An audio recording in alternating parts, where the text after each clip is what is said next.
Profiles in Cinemania, Bela Lugosi. Listen to them, the children of the night. What music they make. Ever since he descended a staircase and announced, "I am Dracula," in 1931, there has only ever been one actor the world thinks of when they think of Bram Stoker's infamous vampire. Whether they know it or not, that actor is Bela Lugosi.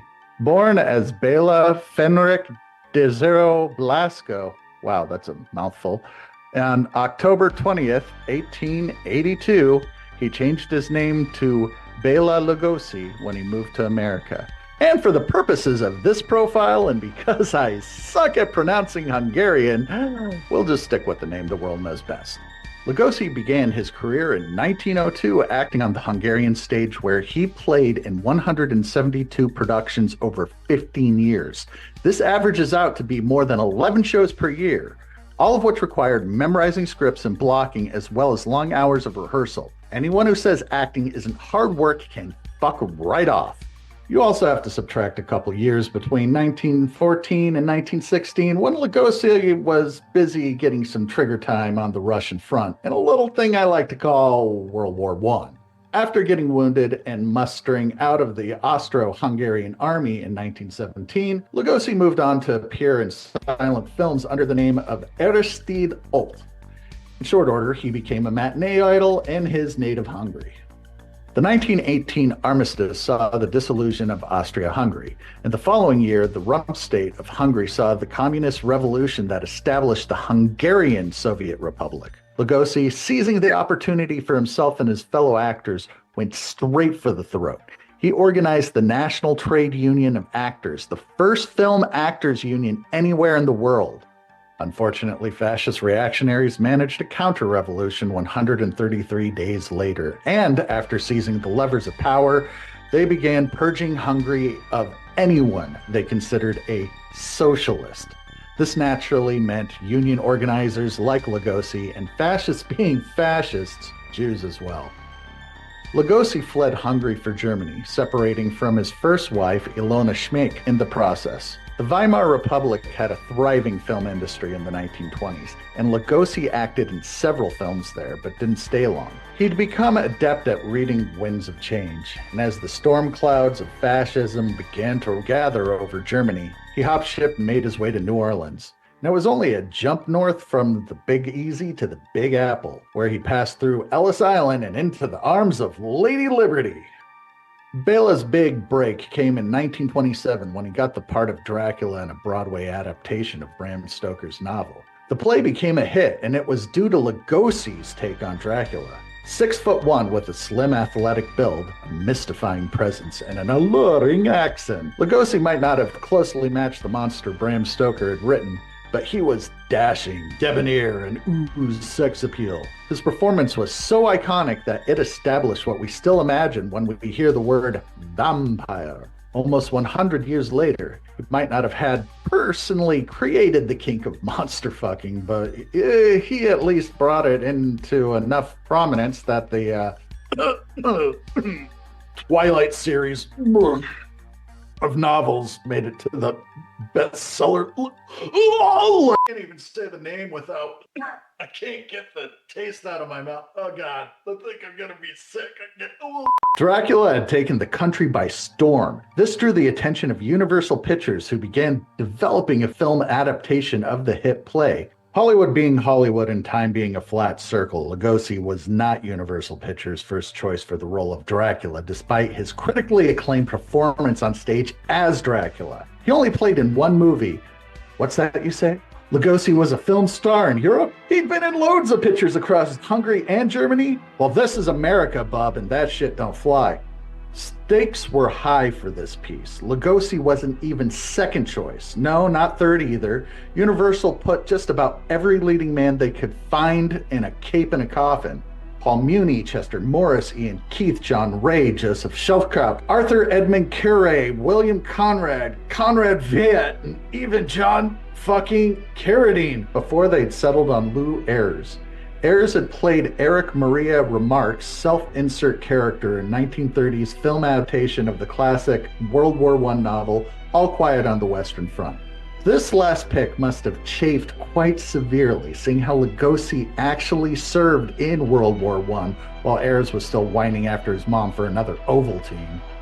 Thankfully for history, Ayres washed out, only to be replaced by Robert Ames, who was himself replaced by David Manners before Universal swapped Manners into the role of Jonathan Harker and finally cast Lugosi in the role for which he had been born. Again, because Hollywood never changes, they also only paid him $3,500, a pittance even by the standards of the time, because he'd been so eager to accept the role that he loved so much. The fact that Universal had paid him so anemically was a pain in the neck for him throughout the rest of his fucking life. Did I mention Hollywood never changes? Yeah, well, it doesn't. Dracula may have been a smash hit, but its success locked Bela Lugosi into a lifetime of typecasting as Hollywood's King of Terror. Try as he might to break into other genres, Lugosi was stuck playing in the horror movies, usually as some manner of Dracula-esque man-monster, and often cast beside the other most typecast man in Hollywood, Boris Karloff, best known for his role as Frankenstein's Monster Man.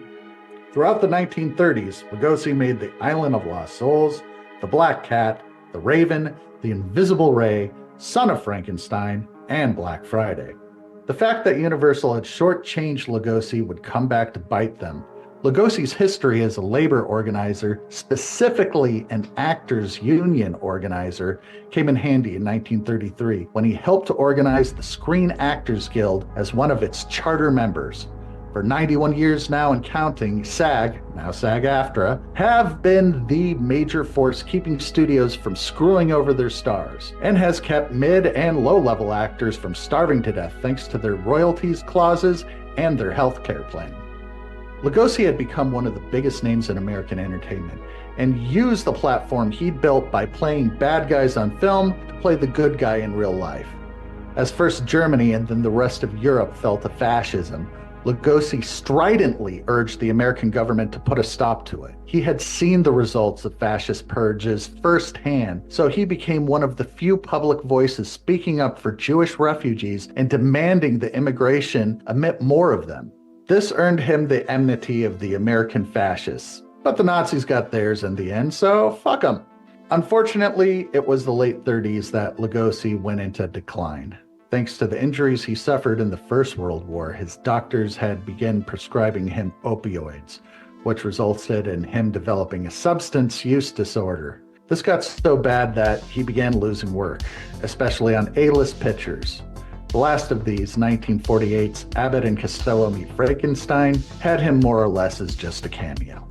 Lugosi was able to make ends meet by playing in theatrical productions and B-movies, as well as the new medium of television. However, his addiction began to dominate his life. He began to become confused, and casting directors started passing him by. He took roles for live events promoting other films, usually dressed as Dracula, and on at least one occasion did so while holding the leash of another man dressed in a gorilla costume. What the fuck was that about? Not gonna kink shame. When he went to rehab in 1953, other celebrities came to his aid, including Frank Sinatra. It was while working in the B pictures that he met filmmaker Edward D. Wood Jr. This relationship was humorized in the Tim Burton film Ed Wood, but in reality, Lugosi's family and close friends considered it exploitative. He played in Wood's Glen or Glenda in Bride of the Monster, and shortly before his death in 1956 recorded some footage that appeared in 1957's Plan 9 from Outer Space, which is widely regarded as the worst film of all time. At the time of his death, Lugosi was found holding a script called The Final Curtain, and at his funeral he was buried in his Dracula costume. Boris Karloff was heard to say, "Bela, stop fooling around and get up." Bela Lugosi was married a grand total of 5 times and became a father late in life, with his 4th wife, Lillian Arch. His family life, much like his professional life, was frankly tragic, so we've opted to leave most of it out. However, it is worth noting that Lugosi's son, Bela Lugosi went on to become an influential entertainment attorney credited with creating the California Celebrities' Rights Act of 1985. This landmark law allowed actors' personality rights to survive after their death, which means that if you squint at it the right way, the actor best known for playing Dracula could be described as having actually achieved immortality, of a very humdrum legalistic kind. Thanks to Lugosi Jr.'s legal wizardry, certain, possibly mouse-related, entertainment conglomerates can only engage in digital necromancy if they pay for it. One can only hope they have to pay in blood. This has been another profile in Cinemania. This episode was written by Zacharia Berks and Ethan Ireland, and was performed by Zacharia Berks. Hey, that's me. Music by Carl Casey at White Bat Audio. Profiles in Cinemania is a product of the Cinemania Society, LLC.